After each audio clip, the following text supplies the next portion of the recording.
Welcome back. My name is Lars, and today we are talking about how your brain's reward system might punish you more than it rewards you.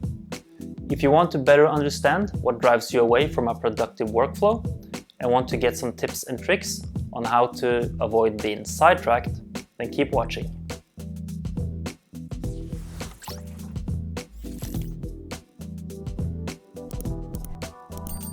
We seek out and create our own interruptions because we like getting high on them. Kind of. Sort of. I am exaggerating a bit, but there is some truth to this. That is because disturbances and interruptions involves more than just a break in concentration. The thing is, the human brain consists of complicated chemistry, and a relevant drug I want to address in this context is dopamine. In short, dopamine is a substance the brain secretes as a reward for mastering or achieving something. And you get a small dose of it when you achieve a goal, find something that you like, or experience that other people like you. This is the brain's way of giving you a reward in order to encourage you to continue with the behavior that gets you these results.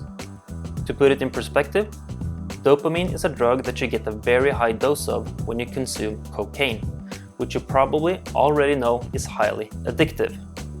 So with that in mind, it is very easy to sacrifice productive work in order to seek a little rush with distractions that feel good. Your cell phone can beep and chime every few seconds to inform you about likes, snaps, and other updates. Your brain registers this as wanted attention and so gives you a little rush of dopamine as a reward. This in turn can lead to unwanted behaviors, like checking your phone every minute to see if there is any more dopamine to get. Now, there are positive aspects of dopamine, such as when you achieve micro goals to encourage you to continue with your important work. But there are also many downsides. How often do you check your email while sitting in an important meeting that unfortunately does not engage you? How often do you check social media or online news for something interesting when you have a report that needs to be completed? Or how often do you check your phone when you are in the middle of scripting a video you want to make? Research shows that digital distractions like email, computer notifications, and mobile notifications costs US companies a whopping $588 billion a year. On average, it takes 3 minutes before an employee is disturbed or gets interrupted, and it can take up to 23 minutes before the person resumes her task again. These are huge numbers. If there is an interruption approximately every 3 minutes, and it can take 23 minutes before you start the task again, then that is a lot of momentum being lost. This can rack up to several hours throughout the working day, and that is really something you should be aware of, and if need be, to do something about. I think it is helpful to know that we live in a productivity paradox. Technology designed to save us time has unfortunately ended up doing the opposite. Our main tools for working, our computer and mobile phones, are also the main sources of the greatest distractions. While we are on work on a task in one tab in the browser, we have Facebook, online stores, and news articles open in others, continuously tempting us away from our work. The mobile, which many companies want to use more and more as a working tool, gives us alerts on everything from likes and social media posts to incoming emails, news, and updates. These alerts lights up on the screen, chimes and vibrates, and we snap out of our productive bubble. And even if you don't pick up your phone to see what the notifications is about, your brain has still registered the activity and has to work to ignore it. This takes focus and energy away from the task at hand, because now we are focusing both on your work and on actively ignoring your curiosity for the notification. In psychology, this is called inhibition, which means that you use energy for something you don't really need to waste energy on. Now, there are many distractions that are beyond our control. We cannot control what other people do, but there still is a lot we can do to reduce interference and so facilitate for a better workflow. You can turn off most, if not all, alerts on your mobile phone. The only thing that you might want to keep on is your ringtone. If something is urgent and someone has to get a hold of you, then they call. everything else can be turned off. You might like to check on your various apps on a regular basis, for instance social media, but you rarely need to act on the content the second you get a notification. I have turned off the alerts on all my social media. I've also turned off the tags on most apps, that is, the circle with a number for unread notifications. If I want to know if there is any updates on, for instance, Facebook, Snapchat or on LinkedIn, I need to open the app first. I have had it like this for about 2 years now, and I have not experienced a need to make any changes back to the way things were before. The freedom from notifications is a bliss. I am able to keep my focus for a lot longer. As for you, you should ask yourself, what is urgent for me to know? What do I need to know right away? Given the research I talked about earlier, about how costly repetitive interruptions are on your own productivity and workflow, then which messages and alerts can you avoid and defer?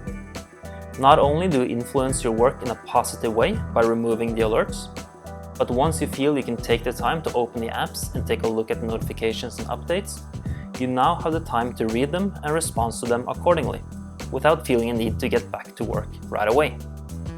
There are other things you can do to get even more control of your workflow. For instance, feel free to leave your mobile when you can.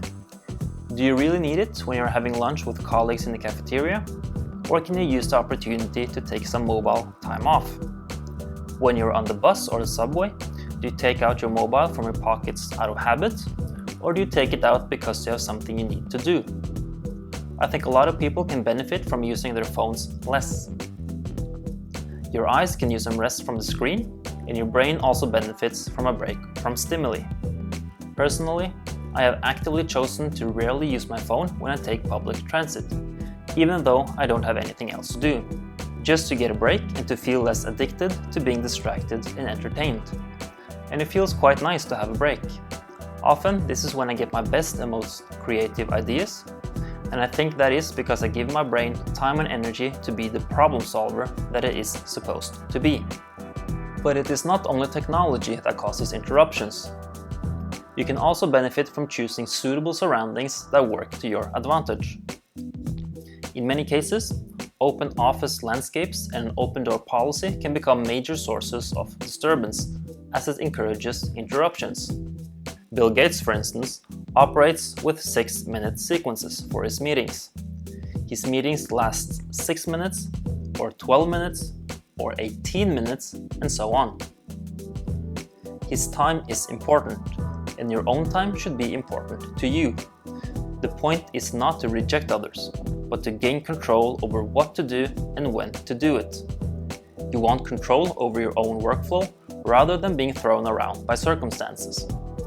Many people use noise-canceling headphones without even listening to music or podcasts, just to become a bit more unavailable so that they can keep a momentum going while working.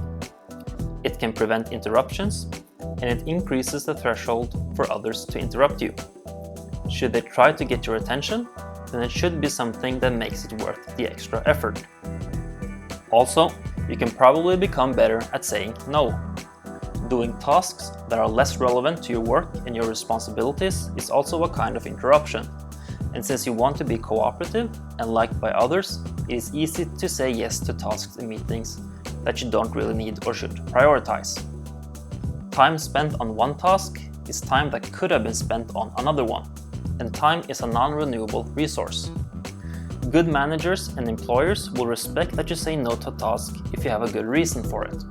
For example, you can say, I can do this task as well, but then I get less time to do task X, making it difficult to do that one at top quality if I have to do both. Would that be okay? Or do you want me to continue to prioritize task X?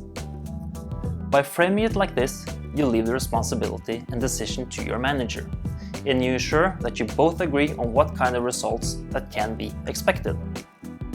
I think it is important to reflect on how the brain's reward system works and what it may cost you. What kind of behavior does your brain's reward system encourage, and how can you break out of unwanted habits and routines? If you see opportunities for improvement and you want to be a top performer both at work and in your private life, then you must prioritize tasks and actions that have high yields. Interruptions cost time, energy, and momentum, and you have to be able to keep an uninterrupted workflow going in order to achieve something that is above average. You don't have to completely quit social media, or stop reading the news, or avoid talking to your colleagues. But are there times and places where you would benefit from reducing time and energy spent on these things? Is there a time and place to do these things that does not interrupt your flow? Do you have control of your own workflow? Or do you need to get that extra dose of dopamine? And that wraps it up for today. If you want more content like this, then please comment, like, and subscribe. And remember to tap that bell to be notified of future updates. Thank you so much for watching, and I will see you soon.